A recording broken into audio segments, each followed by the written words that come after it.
Alright, magandang gabi na ho sa lahat natin ng mga viewers, Luzon, Visayas at Mindanao all over the world. Muli naman po tayo nagbabalik sa ating panibagong video, panibagong reaction, mga ka-action, mga kakampeng. Yung nakikita nyo po sa screen ay ongoing po yan ngayon. Nagmamarcha, hindi ko alam kung saan sila papunta. Aba, talagang desidido at desperado na itong ating mga kaibigan na eto ho mga ka-action, mga kakamping, no? Ito po ang kanilang sigaw habang sila ay naglalakad na hindi ko alam kung saan sila papunta. Ang sabi, Marcos resign! Marcos resign! Marcos resign! Aba, ang tindi din ng mga pangarap ng mga ito. Diyos ko Marios. Ito po, panoorin po muna natin itong video. Ayan po mga malating kababayan, malating mga viewers ng BBM Sit Down. Ayan nga, ang pakay natin.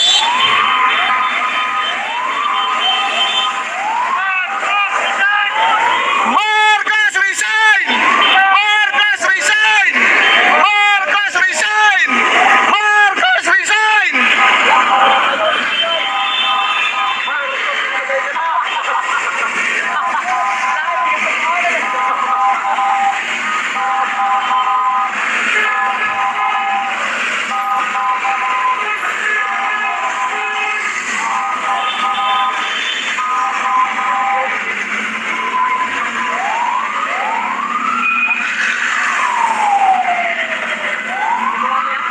Ayan po mga karamihan mga kababaihan.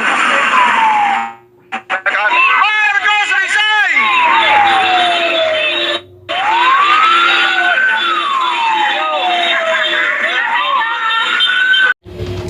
Napanood nyo na at narinig nyo na ang sinisigaw. Marcos resign! Marcos resign! Marcos resign! Aba, grabe ang mga pangarap nyo, ha? Ito, grupo ito ng mga DDS. Sino pa ba ang nagsisigaw ng Marcos resign? Sino ba ang nangangarap na Marcos resign para makinabang ang kanilang iniidolo kapag mag-resign si Mr. President? Diyos ko po, sa bagay, wala naman masamang mangarap. Kaya po, hindi po talaga sila kasali sa gaganaping rally sa 21 kasi yung Marcos resign, hindi po yan agenda natin. Corruption lang po ang agenda natin. Alam nyo mga kaibigan, kung corruption talaga ang inyong pinaglalaban, bakit hindi nyo kayang isigaw ang inyong iniidolo?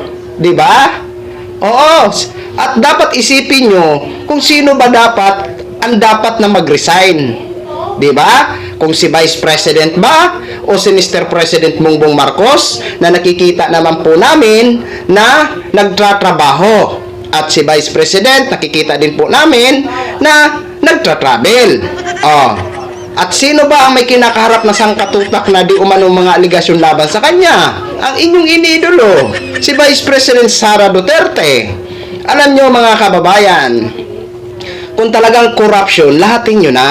Diba? Kung ang inyong panawagan talaga panagutin itong mga corrupt na mga leader, kasama ho kami ninyo sa inyong panawagan.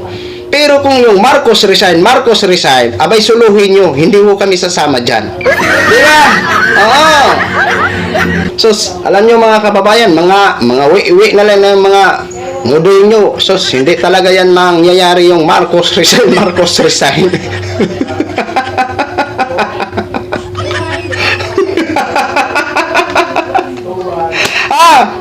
Saan kayo pupunta?